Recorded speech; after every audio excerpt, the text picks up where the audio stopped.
Bon alors, bonjour à tous. Donc, je vais vous parler maintenant plus des instruments. Alors, ce qu'a dit Françoise a introduit pas mal certaines choses dont je vais parler, hein, les multiples récepteurs, le phasage numérique, etc. Et donc, je vais vous retracer un petit peu ce chemin vers les nouveaux radiotélescopes qui ont explosé au XXIe siècle et qui offrent des perspectives très, très riches et très intéressantes. Alors, d'abord, juste pour commencer, je vous rappelle, mais bon, j'enfonce des portes ouvertes parce que vous suivez ces séminaires depuis longtemps, je vous rappelle que la radioastronomie est définie par deux choses. D'une part, la transparence de l'atmosphère terrestre. Ici, vous avez... Ah oui, pardon, c'est vrai. Merci. Je vous rappelle que la radioastronomie est définie par deux choses. D'une part, la transparence de l'atmosphère terrestre. Ici, vous avez une courbe qui montre l'opacité de l'atmosphère. Donc, quand ça tombe vers zéro, c'est transparent. Et vous voyez qu'il y a une fenêtre de transparence dans l'optique et l'infrarouge, et il y a une très grande fenêtre de transparence dans ce qu'on appelle les ondes radio, qui sont bordées d'un côté par l'absorption atmosphérique, par l'oxygène et la vapeur d'eau, et de l'autre côté par la réflexion des ondes par la partie ionisée en fait, de l'atmosphère qu'on appelle l'ionosphère. Et entre les deux, on a 4 ordres de grandeur en longueur d'onde ou en fréquence, où on peut détecter des ondes radio à partir du sol, et on fait de la radioastronomie. Mais ce n'est pas tout. Le deuxième élément qui fonde en fait, la technique de la radioastronomie, c'est le fait que, contrairement à l'optique où on détecte simplement l'intensité du signal reçu, en radio, on a des détecteurs suffisamment rapides qui permettent de détecter l'amplitude et la phase des signaux qu'on reçoit. Et ça, vous allez voir que c'est très important pour s'en servir après. Alors, un radiotélescope, on peut le caractériser, disons, très schématiquement par deux de ses propriétés principales. La première propriété, c'est la sensibilité. Et la sensibilité, c'est très facile de comprendre que c'est proportionnel à la surface collectrice. Un télescope n'est rien d'autre qu'un panier à recevoir des photons. Plus le panier est grand, et plus on va recevoir des photons. Donc ça, c'est facile. Alors, en revanche, la résolution, c'est un tout petit peu plus délicat. La résolution, c'est la capacité à distinguer des détails fins, à résoudre les détails. Et cette résolution, quand on a un instrument d'optique quelconque, alors c'est vrai pour un télescope optique, un télescope de diamètre D, il va avoir en fait la taille d'un pixel, du plus petit pixel qu'on peut voir avec ce télescope, eh bien c'est une petite tache qui a comme diamètre la longueur d'onde divisée par le diamètre du télescope. Donc vous voyez que plus la longueur d'onde est petite, plus cette tache est petite, plus le diamètre du télescope est grand, plus cette tache est petite. Et vous voyez que, par exemple, la résolution, on peut la comprendre comme ça, c'est ce qui permet de résoudre en fait 2 points d'une image qui vont être distants d'au moins cette dimension lambda sur d, donc qui a une grandeur en radians. Alors pour un radiotélescope, les radiotélescopes fonctionnent, vous l'avez vu dans la diapositive précédente, à des longueurs d'onde qui sont beaucoup plus grandes que la lumière optique. En optique, on est à un demi-micron de longueur d'onde. En infrarouge, à quelques microns. En radio, on peut être à des dizaines de centimètres, voire des dizaines de mètres. Et donc, évidemment, c'est très, très défavorable, puisque lambda étant très grand, cette tache va être énorme. On va avoir une très mauvaise résolution. On ne va pas pouvoir voir des détails fins. Et donc, pour contrebalancer ça, on est obligé de construire des instruments qui ont de très grandes dimensions linéaires, de très grands diamètres. Donc ça, c'est Parkes, que vous a montré Françoise, qui fait 64 mètres de diamètre, Nancy, 200 mètres, et puis voilà, Arecibo qui s'est écroulé, 300 mètres, FAST, 500, etc. Et alors voilà un exemple. Quand on a une résolution très modérée, donc là on a une galaxie, une résolution très modérée, 10 minutes d'arc, vous voyez qu'on voit une tache floue, et puis on passe à 1 minute d'arc, on commence à voir des petits détails, et puis à 10 secondes d'arc, on commence à voir des petits points ici, et puis à 1 seconde d'arc, on commence à voir des étoiles, et donc les détails s'affinent. Et donc c'est ça la résolution. Plus cet angle est petit, plus on voit fin. Alors, la deuxième moitié du XXe siècle, qui a été en fait la première période de la radioastronomie, a été vraiment l'âge d'or des grandes paraboles qui observaient en gros plutôt dans la partie gauche de ce trou ici. Pourquoi ? Parce qu'à basse fréquence, je vais vous l'expliquer tout à l'heure, donc là, ici, on est à grande longueur d'onde, c'est-à-dire à basse fréquence. Ici, on est à plus courte longueur d'onde, donc à plus haute fréquence. À grande longueur d'onde, à basse fréquence, vous allez voir qu'on a de nombreux problèmes qui sont posés par la nature et l'environnement, en fait, et qui rendent difficile l'observation. Donc, même si la radioastronomie est née à basse fréquence, très rapidement, on est monté vers le gigahertz et au-delà, parce que c'est là où on pouvait avoir la meilleure résolution, la meilleure sensibilité, et faire la science la plus intéressante au départ. Et donc, on a construit des grandes paraboles qui permettaient de collecter beaucoup de photons. Et ces grandes paraboles, donc, qui fonctionnaient au-delà du gigahertz, avaient une aire effective. François vous a donné des chiffres tout à l'heure. Typiquement, de l'ordre de quelques milliers à quelques dizaines de milliers de mètres carrés.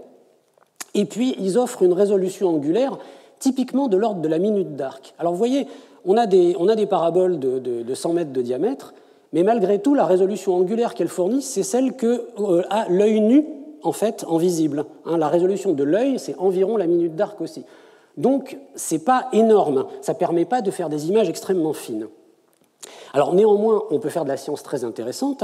En particulier, voilà par exemple, alors quelques exemples, pas du tout exhaustifs. Donc ce qu'on appelle du single dish, c'est-à-dire on utilise un seul radiotélescope, une seule parabole, pour faire des images. Voilà, vous avez ici Jupiter tel qu'il est vu, alors en optique, on reconnaît ses bandes, en ultraviolet, on voit ses aurores ici, et puis en radio, à une longueur d'onde de 10 cm.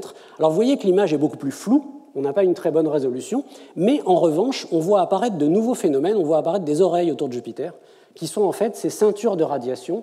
C'est le champ magnétique qui va piéger des électrons de très haute énergie qui vont produire du rayonnement radio par effet synchrotron. Donc on voit des nouveaux phénomènes très intéressants.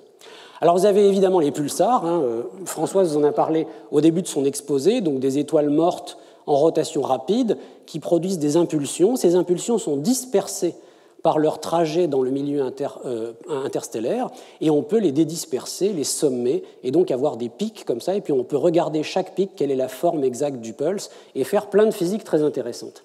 Et ça, bien sûr, ça peut se faire avec du single dish, parce qu'on ne va pas faire des images de l'objet, c'est un objet ponctuel, on va regarder en temps et en fréquence comment varie son signal. Et puis évidemment, vous avez les fast radio bursts, et je ne vais pas vous en parler, puisque Françoise vient de vous en parler de manière détaillée. Alors, en single dish, on a plusieurs limitations. Je vous ai dit qu'on avait la limitation de la résolution angulaire, mais ce n'est pas la seule. La résolution angulaire va causer une autre limitation en sensibilité. Alors pourquoi ça ? Parce qu'en fait, quand vous étudiez le ciel avec suffisamment de résolution, vous apercevez qu'en radio, le ciel est couvert de petites sources, quasiment isotropes, de sources très faibles, qui sont essentiellement des sources extragalactiques. Donc vous en avez plein. Voilà comment varie le nombre de ces sources en fonction de leur intensité. Donc, plus l'intensité est faible et plus il y a de sources. Et donc, le problème, c'est que le ciel, c'est comme si le ciel, en fait, était une tôle ondulée, avec plein de sources partout, qui ont des contributions variées. Alors, quand vous observez avec un télescope qui a un faisceau, donc une taille de pixels qui est assez large, cette taille de pixels va englober un grand nombre de pics, et quand on va déplacer ce faisceau sur le ciel, eh bien, on va avoir des fluctuations parce que ce n'est pas le même fond qu'on va échantillonner. Et ça, c'est ce qu'on appelle la confusion. Et la confusion introduit une limite à la sensibilité qui est liée au carré de la résolution angulaire du télescope. Donc, quand on est limité par la résolution, on est aussi limité en sensibilité par la confusion en imagerie. Alors, un autre problème aussi, c'est que quand on est en optique, on a un télescope optique et on sait mettre au foyer de ce télescope un capteur qui a des milliers ou des millions de pixels. Typiquement, par exemple, une caméra CCD, qui va permettre de faire des images directement. En radio, avec un single dish, c'est beaucoup plus difficile, puisque en fait, soit on a un seul pixel au foyer, soit éventuellement on a des matrices de quelques pixels à quelques dizaines de pixels. Et donc on arrive à faire des images très limitées, et il faut balayer le ciel ensuite pour arriver à former des images avec plus de pixels. Donc c'est long et c'est compliqué pour regarder des phénomènes transitoires. C'est pour ça que depuis déjà les années 60, on est passé à ce qu'on appelle l'interférométrie. L'interférométrie, c'est une technique qui va tirer parti du fait qu'on peut mesurer l'amplitude et surtout la phase des ondes radio mesurées par chaque télescope. On va prendre ces signaux, donc on a des signaux qui sont variables au cours du temps, des oscillations. On va prendre ces signaux et on va les combiner entre un certain nombre de télescopes. Et puis en les combinant, et je vais vous montrer comment juste après, eh bien, on va pouvoir en fait prendre la combinaison de ces signaux et former avec des images directement. Et ces images vont avoir une résolution toujours lambda sur D, mais cette fois-ci, D, ce n'est plus le diamètre d'un télescope, d'un radiotélescope, mais c'est le diamètre de l'ensemble de l'instrument. Donc si on place les radiotélescopes à des dizaines de kilomètres ou plus les uns des autres, on va avoir l'équivalent d'un instrument d'optique qui va avoir un diamètre de plusieurs dizaines de kilomètres, ou centaines, ou milliers. Et donc, on va avoir accès à une résolution qui va être très améliorée, donc à une confusion plus faible, et donc à une meilleure sensibilité, et une capacité de faire des images directement.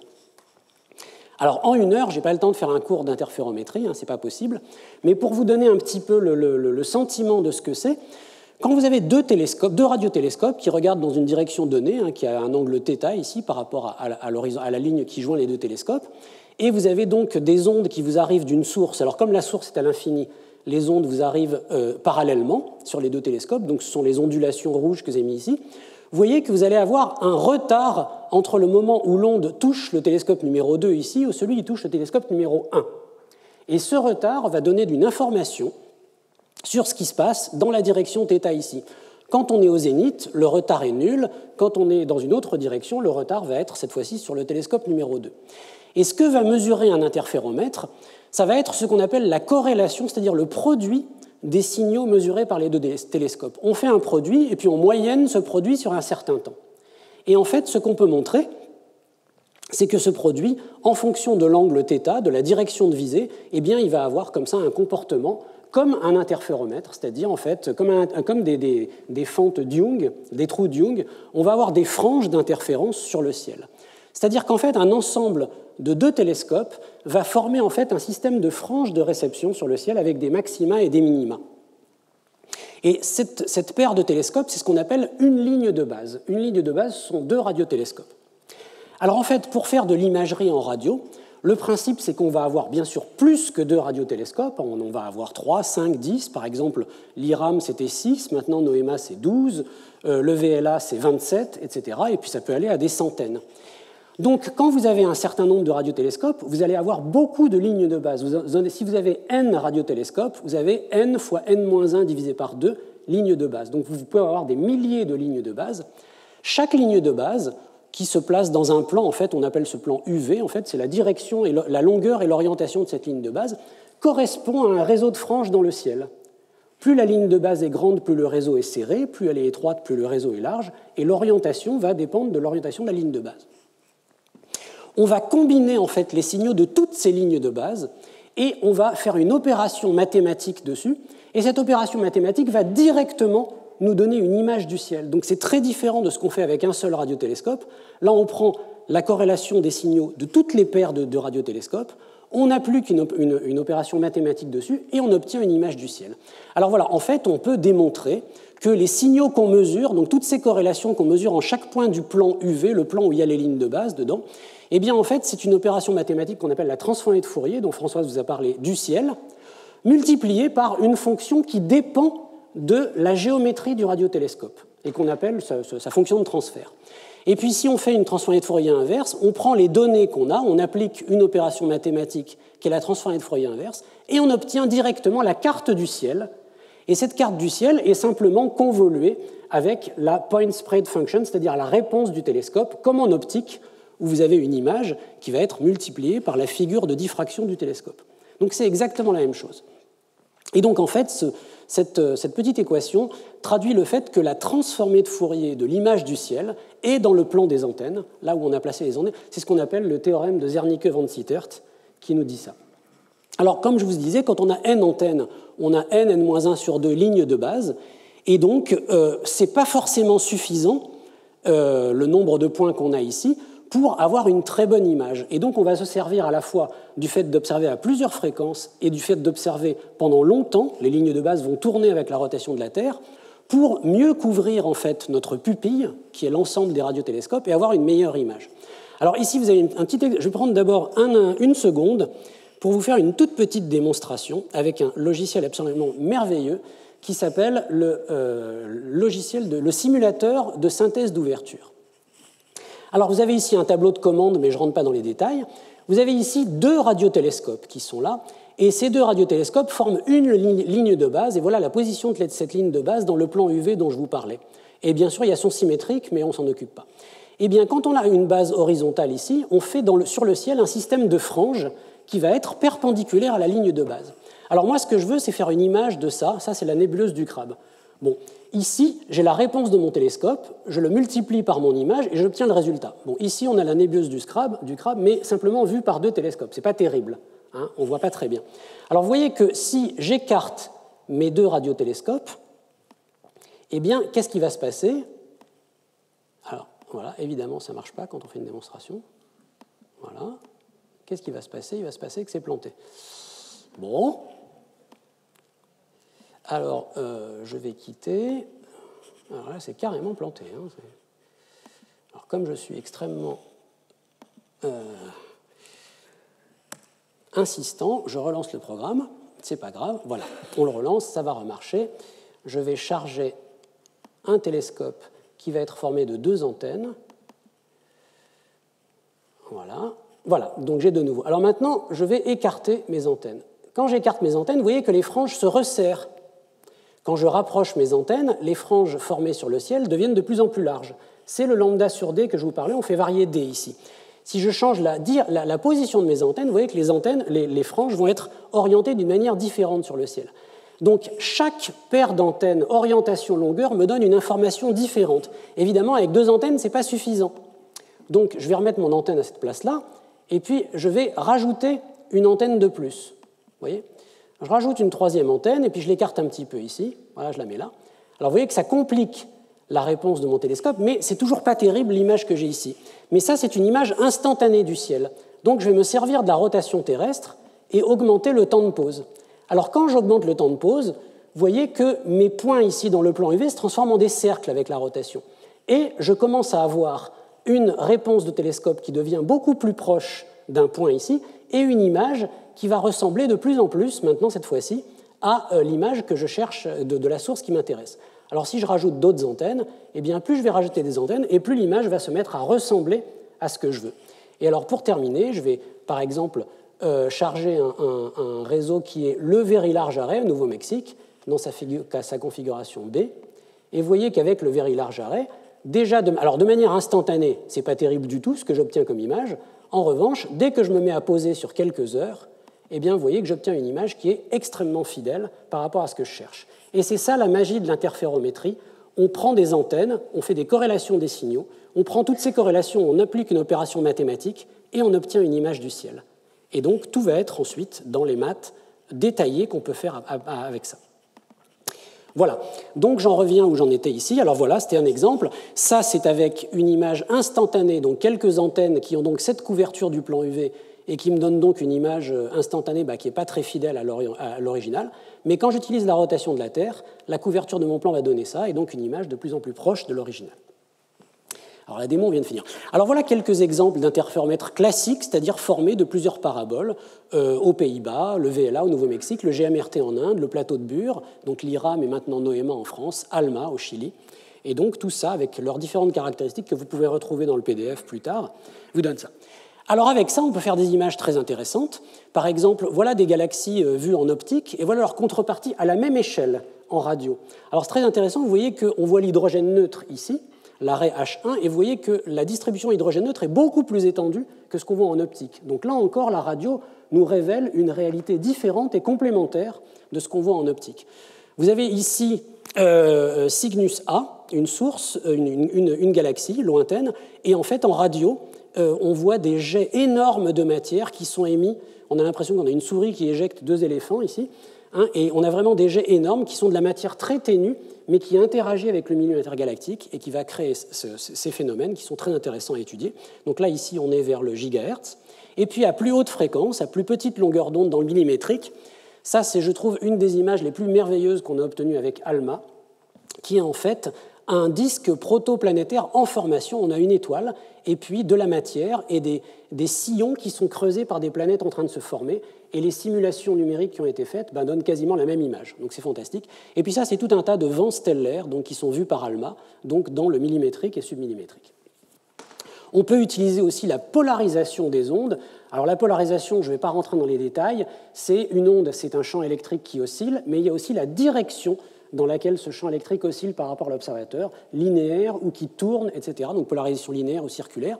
Et la polarisation linéaire contient ce qu'on appelle l'effet Faraday, dont Françoise vous a parlé tout à l'heure, qui correspond à une rotation du plan de polarisation linéaire avec la propagation.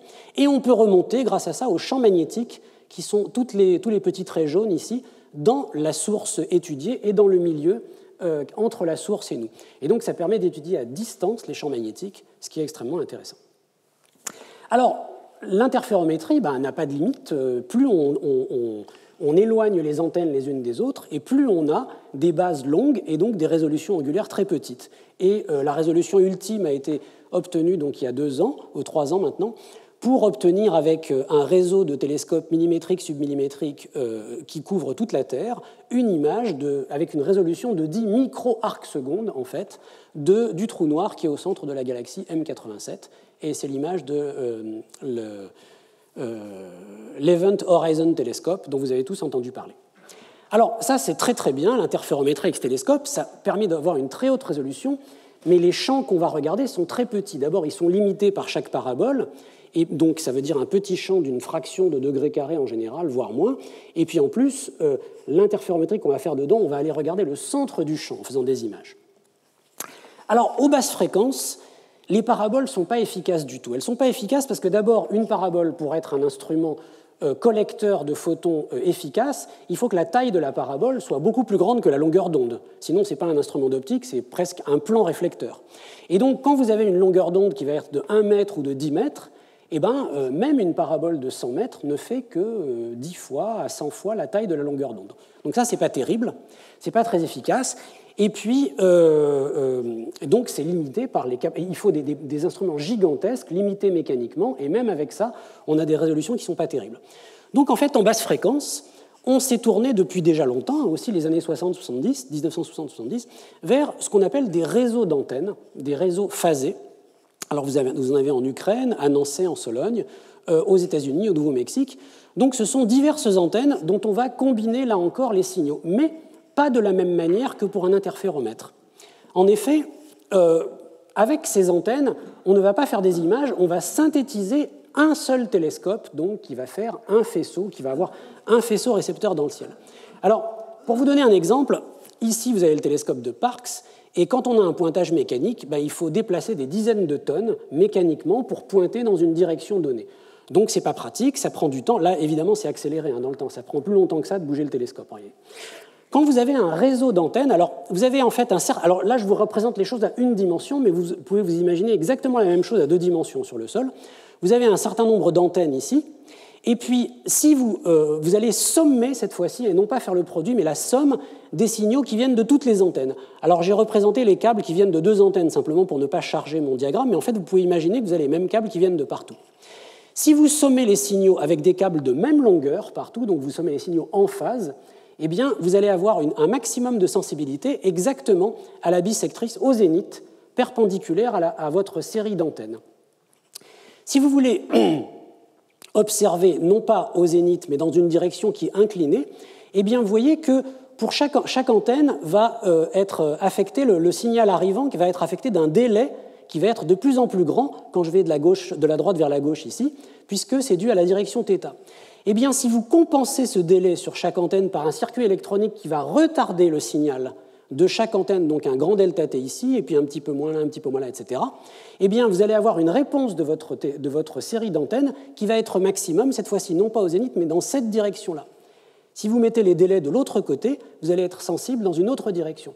Donc, en fait, simplement en commutant des circuits électroniques, avant de faire la somme des signaux de vos antennes, vous allez pouvoir orienter le faisceau de votre télescope dans le ciel, et c'est exactement ce qu'on fait avec un réseau phasé. Ce qu'on fait ici, ce délai, c'est le phasage, en fait, c'est l'introduction de temps de retard, c'est-à-dire de déphasage sur chaque antenne, qui va vous permettre de pointer le réseau. Alors avec les réseaux phasés, on ne fait pas forcément de l'imagerie, parce que ce sont des réseaux phasés qui vont être là aussi de l'ordre de la centaine de mètres ou quelques centaines de mètres, mais qui travaillent à tellement basse fréquence que là encore, lambda sur D, la résolution est très mauvaise. Donc on va simplement, par exemple, faire des études du plan temps-fréquence. Alors là, je ne rentre pas dans les détails, mais on a de très très belles études de Jupiter ici. Donc en fonction du temps et de la fréquence, les signaux varient, on a la polarisation, on peut descendre à des millisecondes, là ici le signal varie, et ça vient des aurores de Jupiter, de l'interaction de Jupiter avec ses lunes. Il y a plein de choses très intéressantes là-dedans. Un autre exemple, parmi beaucoup d'autres, avec le radiotélescope de Kharkov dans les années 60, on a découvert ces raies très fines et profondes qui sont, vous voyez, à 25-26 MHz, et on s'est aperçu que c'était ce qu'on appelle les radio recombination lines. Ce sont des raies, en fait, des transitions atomiques, mais pour des nombres quantiques très, très, très élevés. Si on regardait la taille macroscopique, donc dans la vision classique de l'atome, ce seraient des atomes qui feraient 100 microns de diamètre, tellement ils sont dans un état excité, presque à l'ionisation. Et donc ça peut s'étudier avec ces radiotélescopes. Alors, à basse fréquence, malgré tout, on a plusieurs problèmes.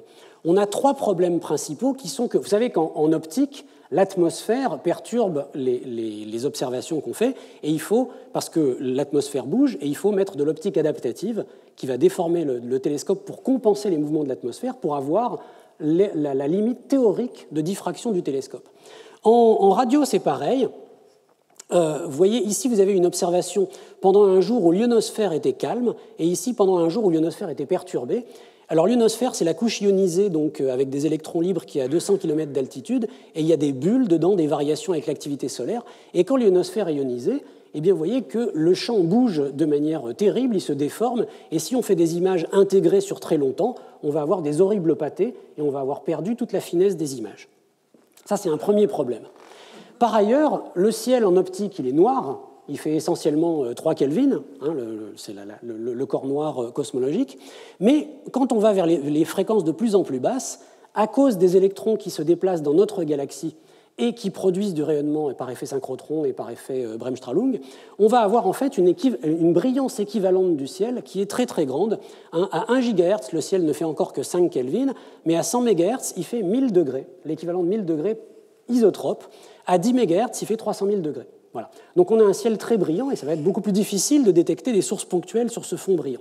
Et puis enfin, comme Françoise en a parlé tout à l'heure, on a tous les parasites radio imaginables, ce qu'on appelle les radio frequency interference, les émetteurs à ondes courtes, les émetteurs FM, les radars, les fours à micro-ondes qu'on ouvre de manière intempestive et tout ce qu'on peut imaginer qui crée des parasites qui vont perturber les observations radio et qui sont pires à basse fréquence qu'à haute fréquence.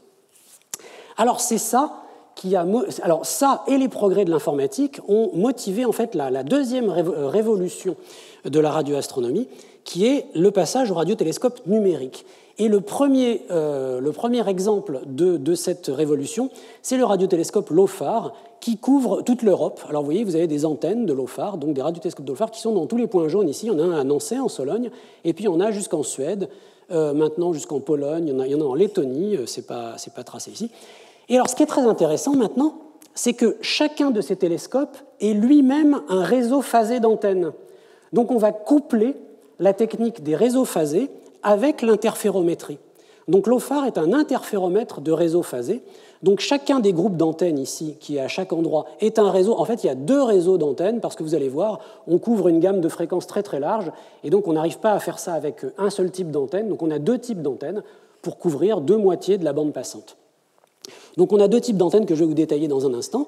Et puis ces réseaux d'antennes sont l'équivalent d'un radiotélescope de plusieurs dizaines de mètres de diamètre, ça dépend de la fréquence. Et ensuite on fait un interféromètre de 2000 km de diamètre avec ces différents radiotélescopes.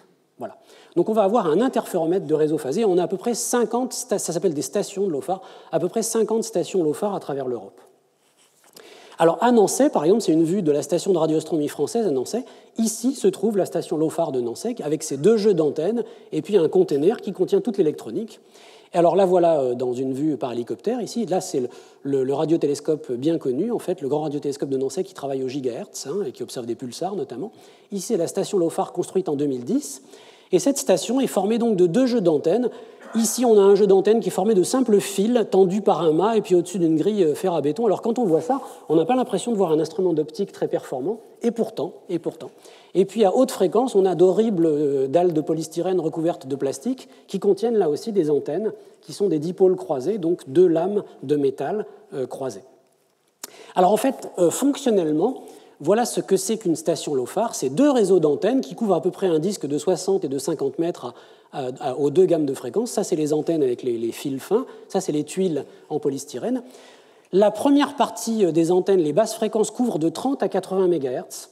Alors, si vous vous rappelez de ma première diapositive, en fait, on ne peut pas observer plus bas qu'environ 10 MHz à partir de la surface de la Terre, parce que sinon, l'ionosphère réfléchit les ondes radio. Donc là, on observe à partir de 30, donc quasiment 10 MHz, et on va jusqu'à 80. Alors à 80, on a 2 raisons de s'arrêter à 80. La première, comme je vous disais, c'est qu'on voulait couvrir la gamme 30 à 300 à peu près avec LOFAR. Couvrir une gamme de fréquences d'un facteur 10 aussi grande avec un seul type d'antenne, techniquement, c'est très compliqué. Et puis par ailleurs, en plein milieu de la bande, entre 80 et 110 MHz, on ne peut pas observer puisqu'on a la bande FM. Donc on utilise les ondes radio pour transporter les émissions radiodiffusées, en fait. Et donc on est saturé d'émetteurs. Donc on a divisé la bande en 2. On a la partie qui est sous la bande FM, 30-80, la partie qui est au-dessus de la bande FM avec un autre type d'antenne. Ces antennes sont donc alors il y en a 96 de chaque, sont connectées par 192 câbles, parce qu'on a 2 polarisations par antenne, à un container qui est bourré d'électronique, où on va numériser en fait le signal de chaque antenne, et à partir de là, tout va être fait numériquement. Donc la fabrication du faisceau va être faite numériquement, et ensuite l'envoi des signaux correspondant à ce faisceau jusqu'au nord des Pays-Bas, où on va combiner les signaux des 50 stations LOFAR pour faire notre interférométrie. Et donc en fait, vous allez voir juste après, en fait, on va numériser les signaux ici, les découper en bandes de fréquences, former les faisceaux dans le ciel, et envoyer tout ça par un lien, une fibre optique à 3 gigabits par seconde, au nord des Pays-Bas, où une grappe de calcul va faire la corrélation de tous ces signaux, comme dans un interféromètre normal. Voilà. Alors, comment on fait donc pour chaque station? Donc, je vous ai dit, chaque station est un réseau phasé numérique cette fois-ci. Alors, vous vous rappelez, tout à l'heure, je vous ai dit, quand on a un réseau d'antennes, si on introduit des délais entre certaines des antennes et les autres, on va avoir une sensibilité maximum dans une direction choisie. Ici, avec un délai plus delta t, on va regarder dans la direction θ, avec un délai moins delta t dans la direction moins θ. Quand vous introduisez votre délai avec des câbles, comme on le faisait dans les anciens réseaux phasés que je vous ai montrés, et bien à un instant donné, vous choisissez entre cette direction ou celle-là, puisque vous connectez tel ou tel câble pour pointer. À partir du moment où vous avez numérisé vos signaux et où les délais sont juste des décalages de chiffres que vous appliquez sur vos données, rien ne vous empêche de dupliquer vos données et d'appliquer à la fois les décalages plus delta t et moins delta t, et donc d'avoir en fait autant de faisceaux que vous le désirez dans le ciel simultanément. Vous n'êtes limité que par la puissance de calcul de votre instrument pour faire ça. Alors grâce à ça, on a donc en fait, on a des antennes qui ne bougent pas au sol, chaque dipôle voit quasiment tout le ciel, on va numériser ces signaux et tout va être fait en numérique, et ça donne des avantages considérables. D'abord, on peut observer, comme je vous l'ai dit, avec des multiples faisceaux, en fonction de ce qui se passe dans le ciel. Ensuite, on peut reconfigurer les observations de manière très rapide. C'est quasiment la vitesse d'une commande informatique. Donc si vous avez prévu vos commandes, à l'échelle très inférieure à la milliseconde, vous pouvez passer d'un pointage à un autre et changer la conformation de votre télescope. Et donc, il répond très rapidement. Et donc, en fait, le concept nouveau introduit par LOFAR, c'est celui-ci. Donc ici, vous avez une station LOFAR. Alors là, au nord des Pays-Bas, pour des raisons particulières, on a divisé les antennes haute fréquence en 2 groupes, mais ce n'est pas important. Vous avez une station LOFAR au nord des Pays-Bas, puis vous en avez 6 côte à côte dans un disque de 300 mètres de diamètre qui est là aussi au nord des Pays-Bas. Et puis tout autour, dans 3 km de diamètre, vous avez un cœur formé de 24 stations. Puis au total, vous en avez 38 dans tous les Pays-Bas, et au final, une cinquantaine à travers toute l'Europe. Et ça, c'est votre réseau LOFAR complet. Alors voilà, le principe, c'est que chaque antenne voit quasiment tout le ciel, et que donc rien ne bouge. On n'a pas de mouvement mécanique dans un radiotélescope numérique moderne, puisque tout est fait par combinaison électronique et numérique des faisceaux. Donc au niveau d'une station, on va combiner les signaux numériquement, comme je vous l'ai expliqué, pour former différents faisceaux dans le ciel. Et au niveau de l'ensemble du télescope, on va faire des interférences, donc calculer des corrélations entre tous ces faisceaux et faire des images avec l'instrument complet qui est un interféromètre. Donc en fait, ça c'est Chiara Ferrari, une collègue qui m'a passé cette image, que j'aime bien, cette animation. C'est un espèce de radiotélescope logiciel. On a des antennes et puis un gros réseau informatique et un gros calculateur. Très flexible, nombreux modes d'observation. Mais alors, on a quand même quelques difficultés. Par exemple, comme les antennes sont fixes et on ne les bouge, quand vous bougez une parabole, l'avantage c'est que la parabole a une certaine figure de diffraction, ce qu'on appelle une PSF, une Point Spread Function, et quand vous inclinez votre parabole, vous déplacez cette figure de diffraction avec la parabole. Donc en fait, quelle que soit la direction où vous pointez, votre antenne a la même réponse. Et après, vous faites de l'interférométrie, je dirais, pure là-dedans. C'est le cas d'ALMA, de l'IRAM, du VLA, etc.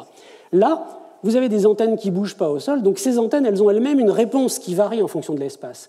Donc quand vous allez faire un faisceau phasé par ici, ou par là, et que vous allez faire des interférences, la réponse de l'antenne va varier en fonction de la direction. Donc ça ajoute une complexité, en fait, dans les signaux mesurés qu'il va falloir prendre en compte dans leur analyse. Alors, pour ça, il y a eu beaucoup de maths derrière. Au début, les équations de l'interférométrie, je dirais, de base, ont été établies dans les années 60 par Maurice et des collègues, et donc ça reliait les mesures dont je vous parlais, les corrélations pour chaque ligne de base, à la distribution alors, de ce qu'on appelle les paramètres de Stokes, c'est l'intensité et 3 paramètres qui décrivent la polarisation des ondes à travers le ciel que vous voyez. Et donc il y avait des équations très compliquées qui reliait pour chaque télescope vos mesures avec la brillance du ciel.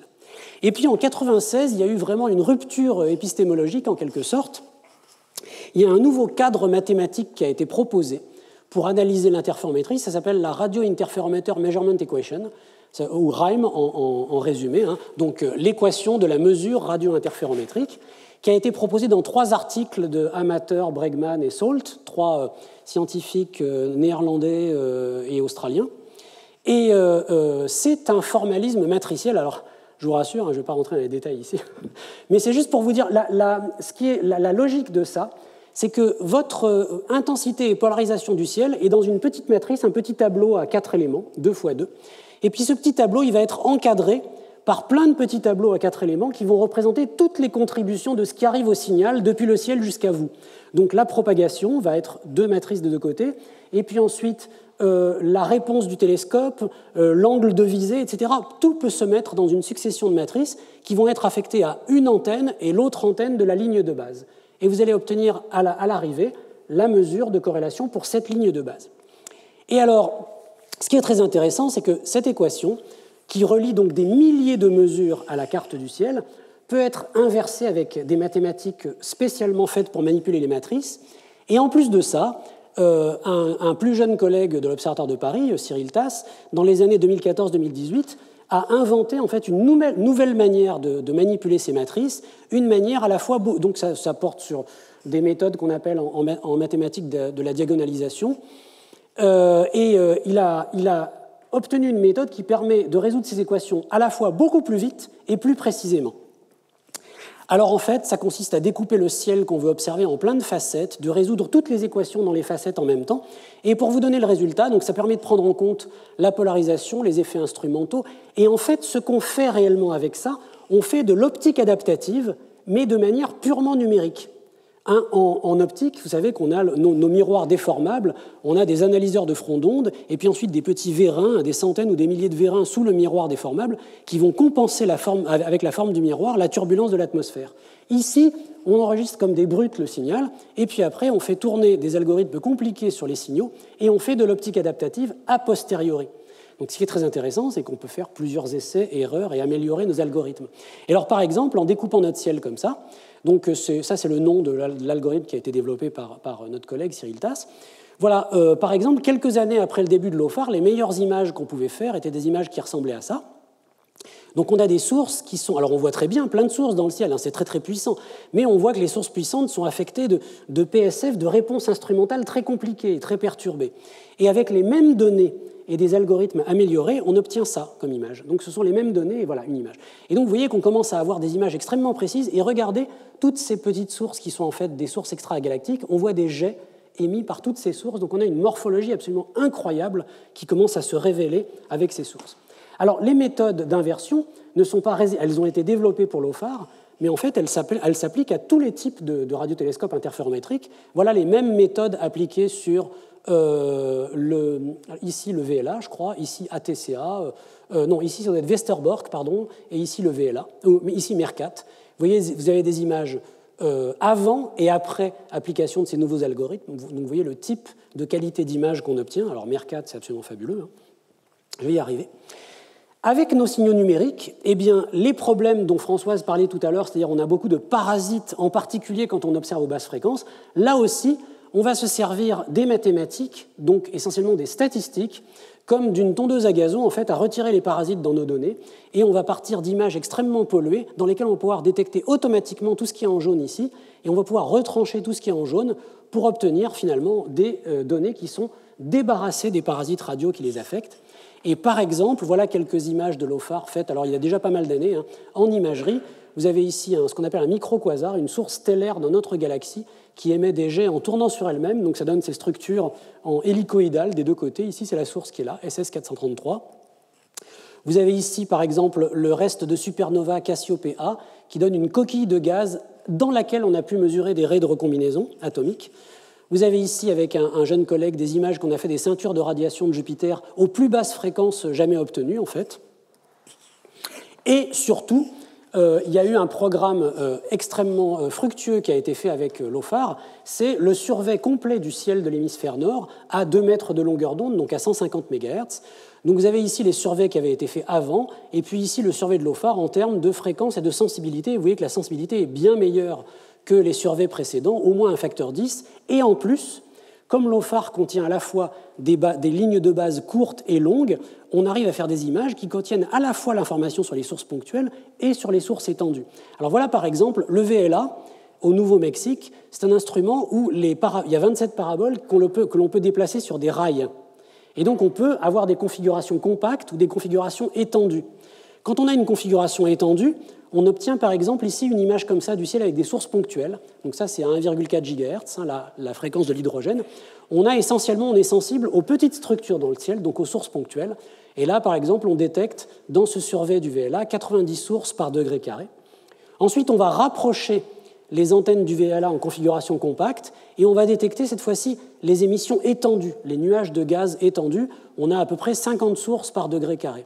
Eh bien, sur le même champ avec l'OFAR, on obtient ça. Vous voyez qu'on a à la fois les émissions étendues et les sources ponctuelles avec une sensibilité et bien qu'on soit à une fréquence 10 fois plus faible. Donc en principe, en termes de résolution, on devrait être 10 fois plus mauvais. Malgré tout, notre image est bien plus résolue. On a à la fois les structures étendues et les structures ponctuelles, et on détecte jusqu'à 750 sources par degré carré.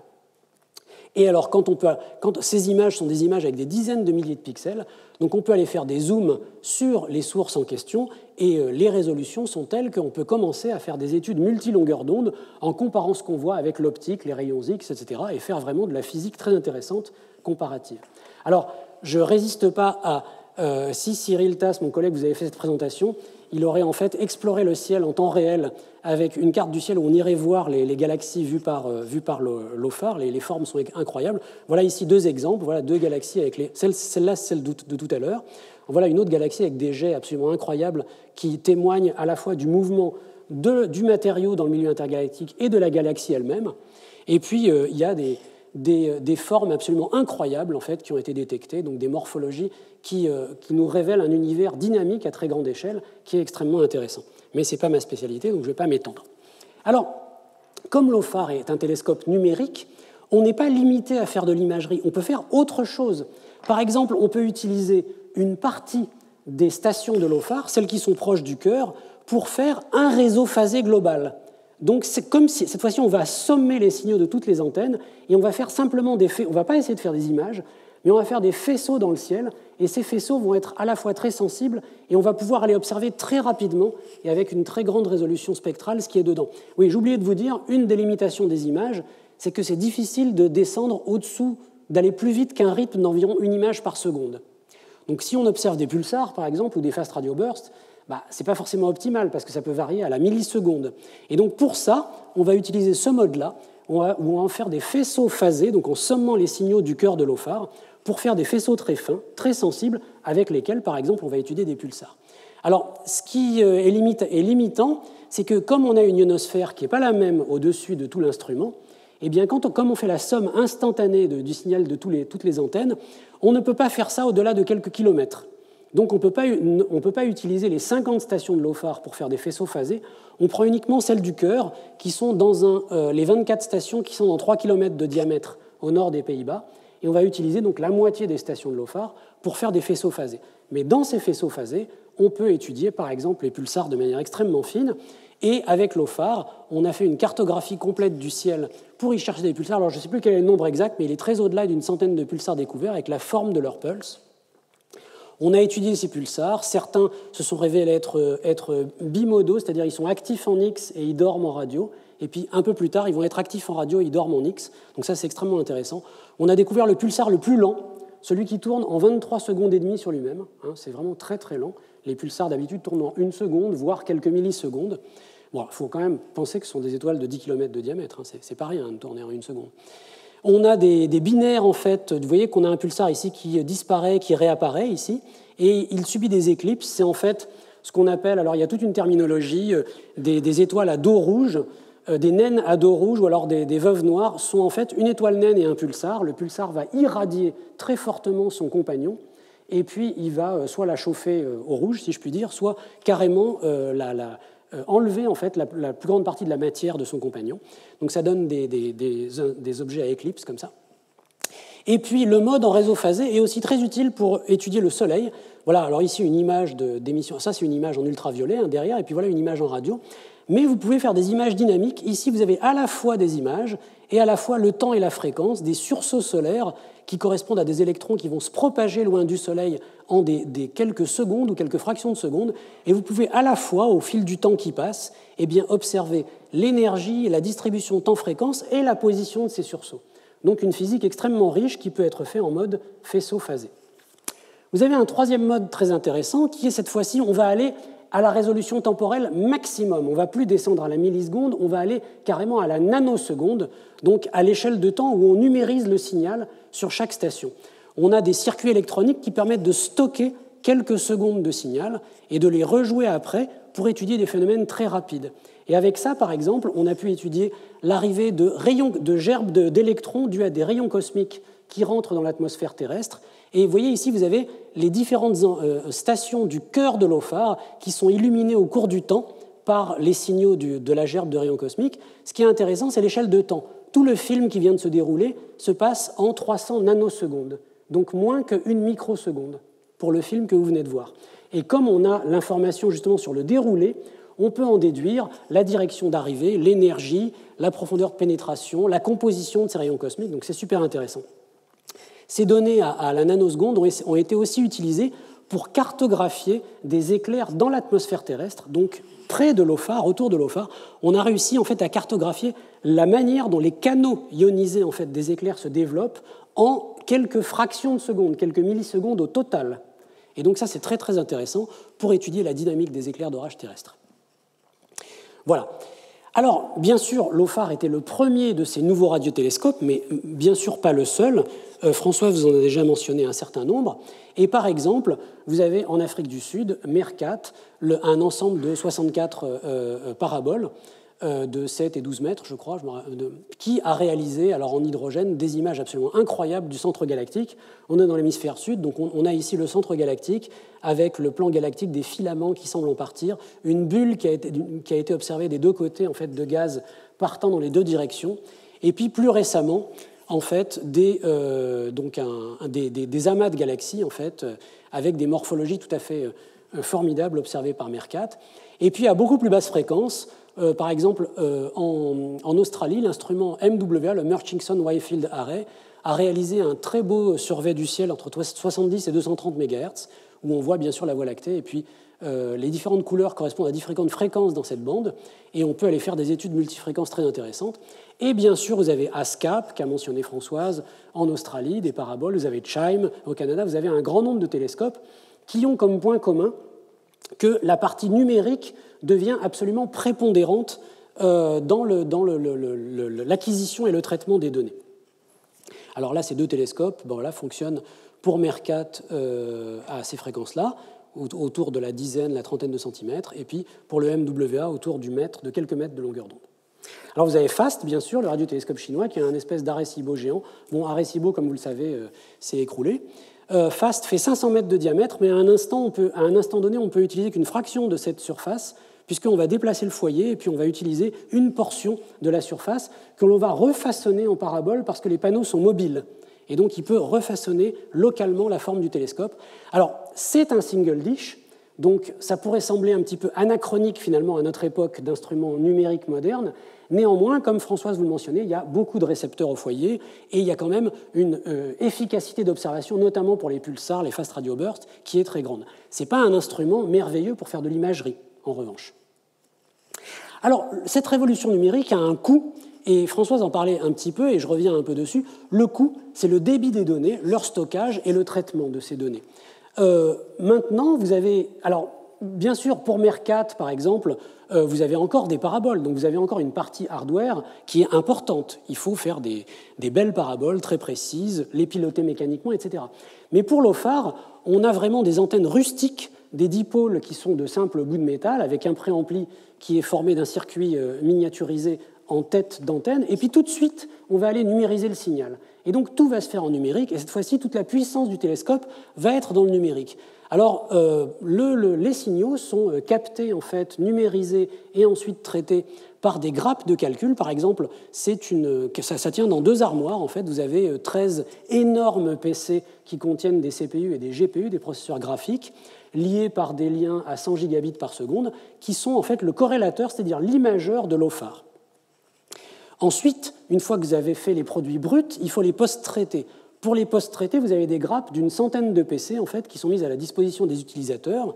Ça dépend où on est, donc ça c'est un exemple. Et puis il faut stocker ces données, et pour stocker ces données, vous avez des stockages sur disque dur et sur bande, et il va falloir stocker des dizaines, voire des centaines de pétaoctets. Voilà. Actuellement, pour LOFAR, on en était en 2016 à déjà 25 pétaoctets, on en est à peu près au double actuellement. Alors il faut savoir que, comme l'a dit Françoise tout à l'heure, les données brutes qui sortent de l'instrument sont beaucoup plus importantes que ça. Ça peut être 10 à 100 fois plus élevé que ça. Et donc il faut réduire très très vite ces données par des pré-traitements qui vont en quelque sorte jeter l'eau du bain mais sans jeter le bébé avec.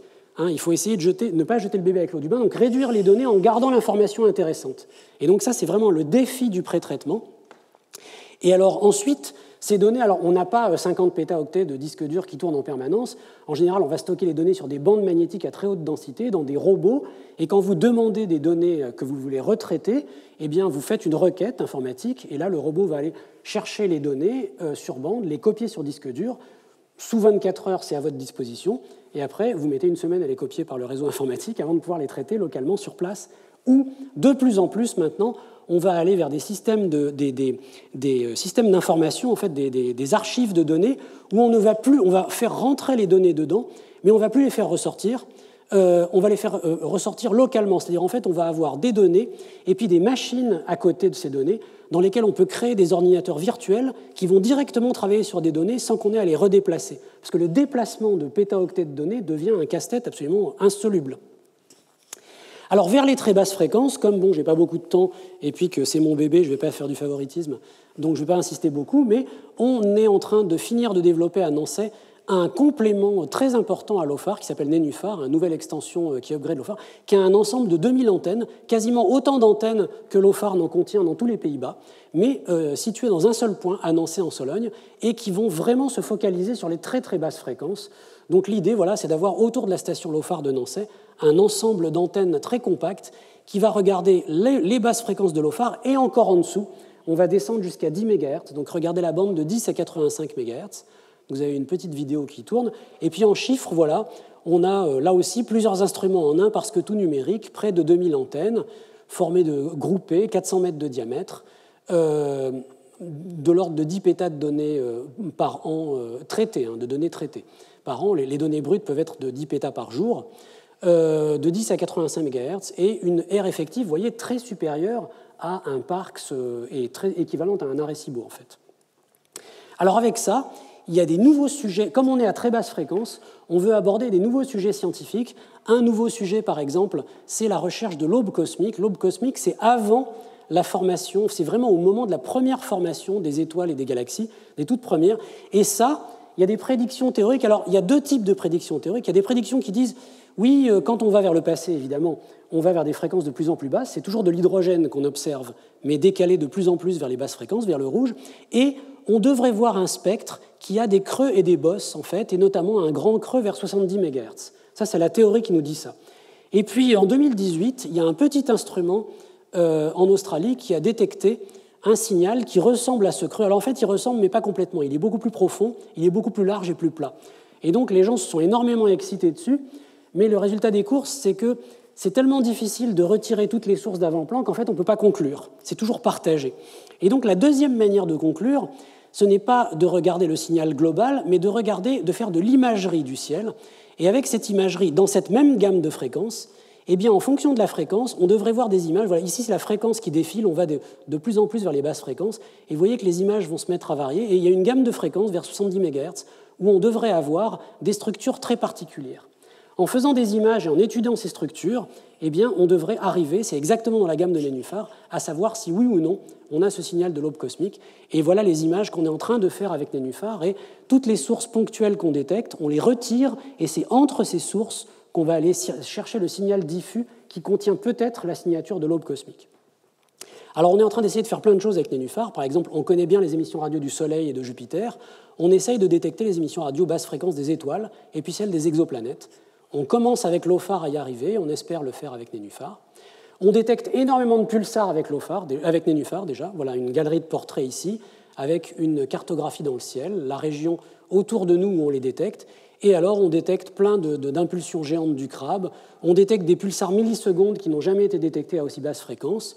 Et puis on détecte la signature des pulses à plein de fréquences différentes, entre 12 et ici presque 80 MHz, 82 MHz, ce qui donne des informations physiques sur la manière dont le faisceau en fait, émis par le pulsar sur sa géométrie.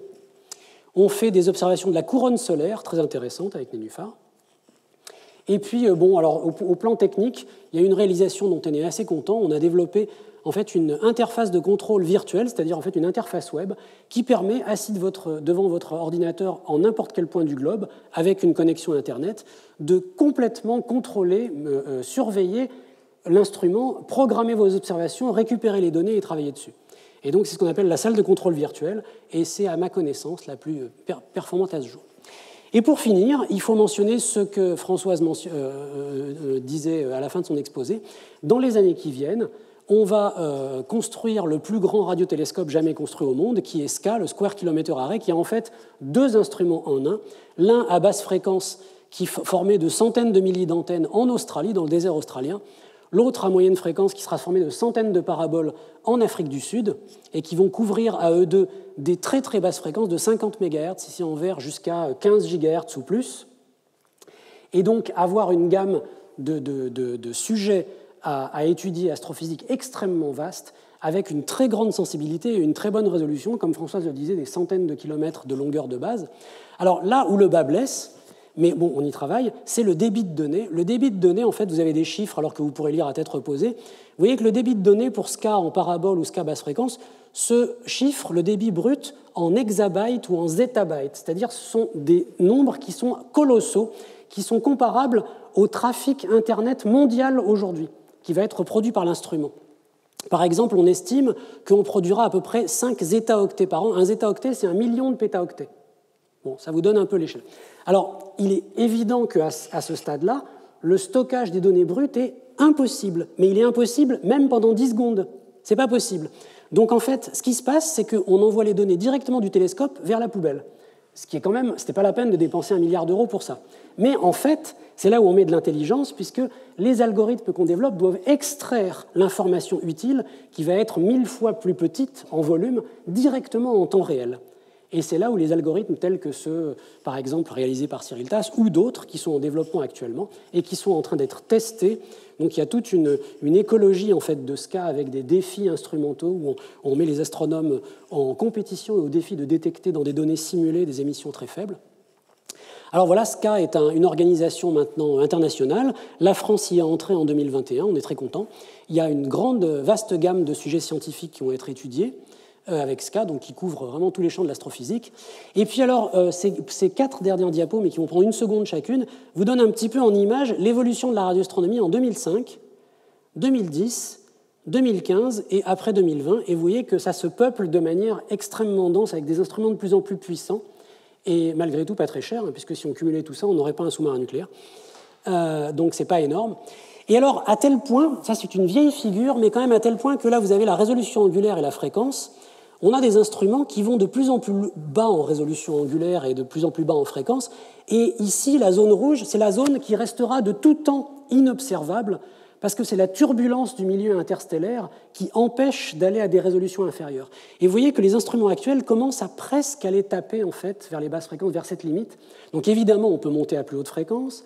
Évidemment, on peut aller chercher des signaux extrêmement courts, comme Françoise les décrivait, à la milliseconde ou plus bas. Donc on a un champ d'études qui est extrêmement vaste à explorer, mais on a aussi des projets pour mettre des interféromètres radio dans l'espace ou sur la face cachée de la Lune, et ça ouvrira aussi l'accès vers les très très basses fréquences dans le futur avec des technologies numériques. Je vous remercie. Vous pourrez aller chercher plein de compléments sur ces sites.